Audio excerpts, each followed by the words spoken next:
ठीक है, तो आज हम दोबारा एक टॉपिक डिस्कस करते हैं, इंट्राक्रेनियल हेमोरेज। ठीक है, या इंट्राक्रेनियल ब्लीड आईसीबी हम डिस्कस कर देते हैं। उसका फुली ट्रीटमेंट और सीटी ब्रेन जो भी चीज़ें हैं वो मैं आपके साथ डिस्कस कर देता हूँ। So let's talk. तो अब अगर इस पेशेंट में आप देखें तो पहले मैंने आप लोग को बताया था कि ये वाला साइड जो है ना ये राइट साइड होता है और ये वाला साइड लेफ़्ट साइड पे होता है। तो ये पहला ये सिटी ब्रेन है, ये फिल्म जो है ना सिटी ब्रेन का है। अब मुझे आप लोग बताएं कि ये जो ब्लीड या हाइपर डेंसिटी आप लोग को नज़र आ रही है तो ये हमारे साथ लेफ़्ट साइड पे है। ठीक है, ये लेफ़्ट साइड पे हो गया, ये ब्लीड है, ये ब्लीड है, ये है, ये सारे जो वाइट आपको नज़र आ रहे हैं ना ये हमारे पास है ब्लीड है। अब एक तो ये इस ब्लीड का लोकेशन, अब ये आप लोग देखें कि ये ब्लीड कौन से साइड पे है, तो ये ब्लीड हमारे साथ लेफ़्ट साइड पे है। ठीक है, ये देखें ये लेफ़्ट साइड है।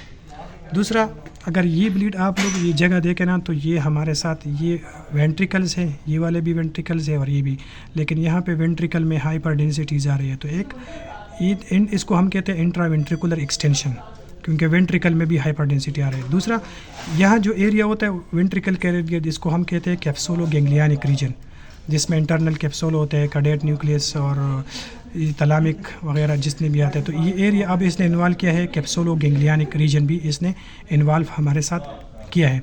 तो हम कहते हैं कि इंट्राक्रेनियल ब्लीड है विद इंट्रावेंट्रिकुलर एक्सटेंशन।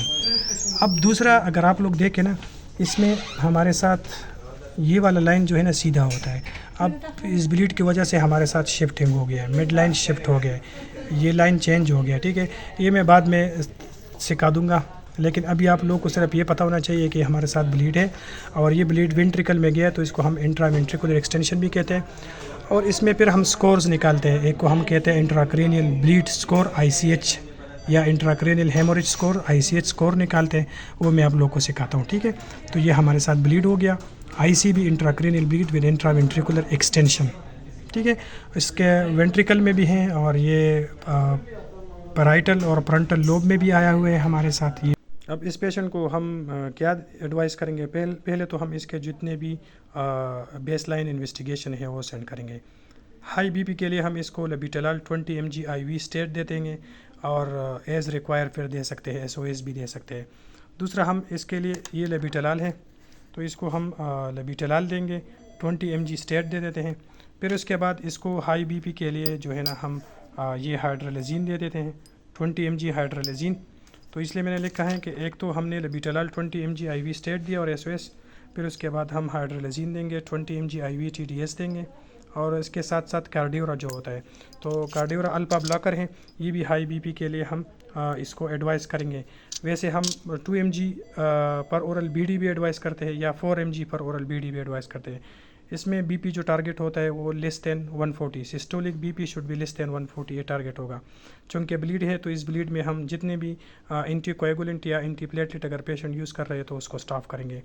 इसमें हम चूँकि ये ब्लीड होता है तो वैसे इसमें चांसेस होते हैं सीजर और फिट्स के, तो इसलिए हम प्रोफाइलेटिकली इंजेक्शन लिरेस 500 mg IV BD दे देते हैं। प्रोटोकॉल में वैसे नहीं है लेकिन प्रोफाइलेटिकली हम देते हैं। Tablet Hytop 25 mg for oral BD देते हैं, ये हेडेक के लिए भी होते हैं। अगर इंट्राक्रेनियल प्रेशर रेस है तो उसके लिए भी हम ये देते हैं। हाइटॉप में टोपिरेमेट होता है और इसकी फिर हमने न्यूरो मॉनिटरिंग करनी है। ये जो हमारा पेशेंट था इसमें एक मास इफेक्ट भी आया था और हाइड्रोकेफेलस आया था, तो इसलिए इसकी हमने अर्जेंट न्यूरो सर्जरी रिव्यू करवाई और इसको हमने मैनिटॉल दे दिया, injection mannitol 200 ml IV state. और इस पेशेंट को हम एडमिट करते हैं एक्यूट मेडिकल यूनिट में या फिर आप ICU में एडमिट कर सकते हैं।